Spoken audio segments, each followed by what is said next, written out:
morning, the New England Patriots fans are going to be headed out to Boston for the big old victory parade today, honoring the New England Patriots. Of course, with their record-breaking win, Mr. Tom Brady will be in the house. Again, it's the first overtime win in NFL championship history, and Tom Brady breaking the record with his 5th championship ring. So they will be gearing up for the celebration. That starts at 11 o'clock today in Boston. Now, Tom is still searching for his stolen jersey. Oh, it hasn't turned up yet, huh? Has not turned up yet, but apparently the Texas Rangers are actually out looking for it. So watch out for, maybe Chuck Norris will stop you and pick up the, no? You don't remember the show, Walker, Texas Rangers? I've heard of it. Maybe he'll find it. Anywho, who knows? I wouldn't want to cross paths with that guy. Probably not. And speaking of Tom Brady, there's a new Tom Brady in the world. This is a little extreme. Meet the new baby born in Utah Sunday night. His full name is Phoenix Tom Brady. He was born 1 minute before Super Bowl kickoff. Good thing they didn't lose, huh? Well, that'd have been bad that's luck. True. The family's name is actually Brady, and they're huge Patriot fans, so they didn't even change the name when they were losing, so that's good. Well, that's good. They stuck to their guns there. I think we should sign this kid to a contract. Maybe get him signed up on the team. He's got the right name for it, right? Good luck to that little guy. And from young to a bit more seasoned, the Queen of England just became the first British monarch to celebrate a Sapphire Jubilee, which means she's been in the throne for 65 years when she took the crown. She was only 25 years old when she assumed the throne, and she was wearing a sapphire jewelry set, which was given to her for her wedding gift from her father in 1947. So she's 90 years old now and has nothing really planned for the big ordeal. She's just going to kind of hang out and lay low. So it was 1952 when she took the throne. Wow, so, that's incredible. Yeah. Let's throw a jubilee. Wouldn't that be fun? That would be nice. Get you some sapphire jewelry to go along with your pearls. Why not? Any sort of jubilee. Hard I like to believe, that. 1952. Guess how much gas was then? I'm not sure. Right? Have to tell me. Just take a guess. A quarter. A quarter, close, 27 cents. Dwight Eisenhower was president. And right here in Connecticut, the USS Nautilus was being constructed. Wow. All right, so here's another woman who is celebrating today. This one, back in the States, Frankie Strawberry is 88 and got her diploma yesterday, her high school diploma. 71 years ago, she was in a car accident that did not allow her to graduate. She ended up marrying her high school sweetheart and having 4 kids, but she never graduated. But now she, of course, is from the class of 46, and she turned her tassel to the other side, and the class even found a little surprise for her. See what they found. You know what this is?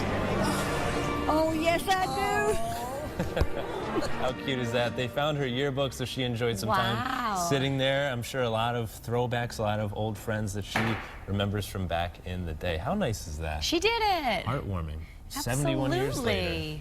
All right, so happening today, the DOT is kicking off Telework Week. Okay. Sounds pretty good to me. CT Rides is partnering with Yale to launch the week with a virtual press event.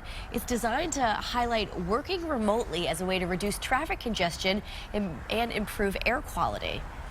What a perfect person to talk about this than you. I need job security. Go to work. What do you mean? Go to work. Okay, but let's talk about working from home. I mean, do you think this is something that we Whenever can do? anyone tells me they're working from home, I get this image of them with coffee, pajamas, slippers on. Watching CT Style. Really? You're working from home? You're watching our show. Maybe you're not really That's because I've never had the opportunity to work from home. You should try it sometime. Maybe How could I do it? We could set up a Skype camera for you, a little green screen perhaps in the background. I would just take a lot of naps. I would not get any work done. I don't know if I'd get dressed if I had to work from home.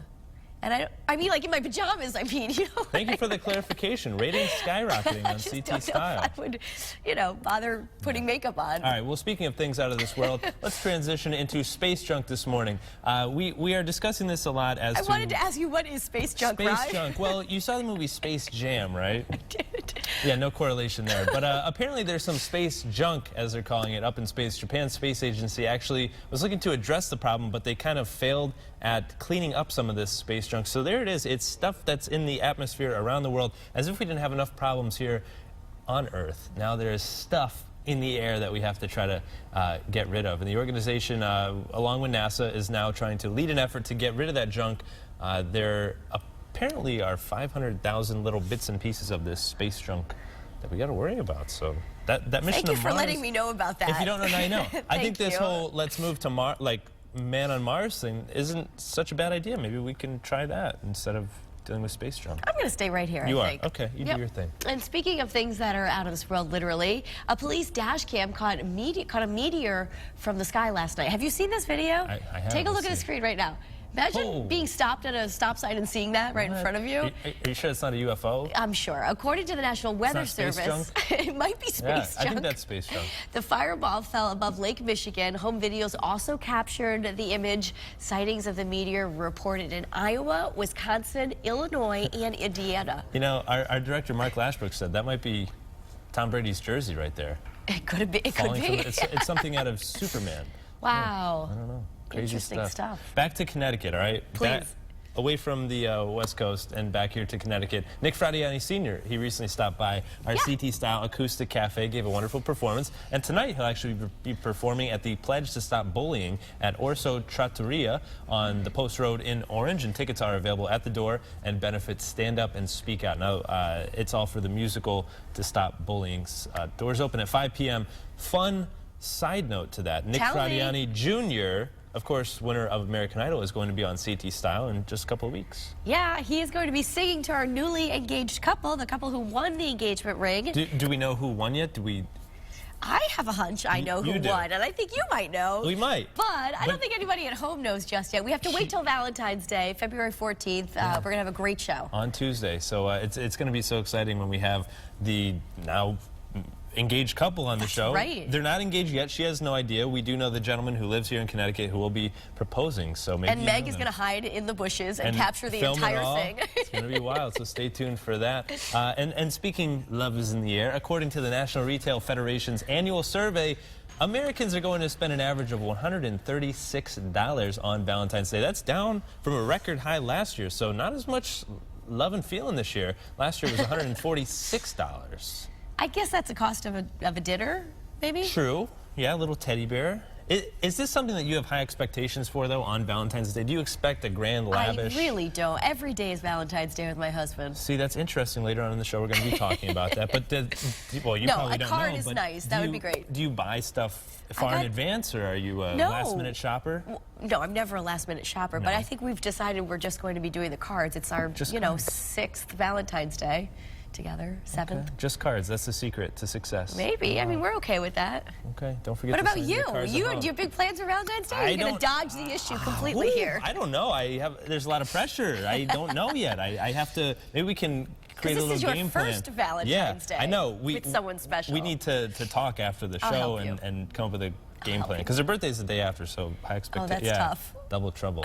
Don't chip her, though. Okay. On from Valentine's Day to the Oscars, which is also coming up right here on Channel 8. Only 19 days until the big day. So yesterday, the nominees spent some time together at the annual Oscar luncheon. All the nominees were invited, so everybody gets a chance to say hello. Little meet and greet with each other. Who is that guy? We have no idea. But if you keep looking around, okay, there are some big celebrities, because it's funny, you see there's Nicole Kidman, and they're sort of rubbing shoulders with people that we might not know. Everyone that was nominated, not just the best actor, best actress. You have the music, the sound. Yeah, it could be like a sound engineer guy with Mel Gibson next to him. So kind of crazy. But speaking of the Oscars, this morning we are cruising Connecticut to Fred Astaire Dance Studio in West Hartford, celebrating 70 years of dance lessons. I think people are into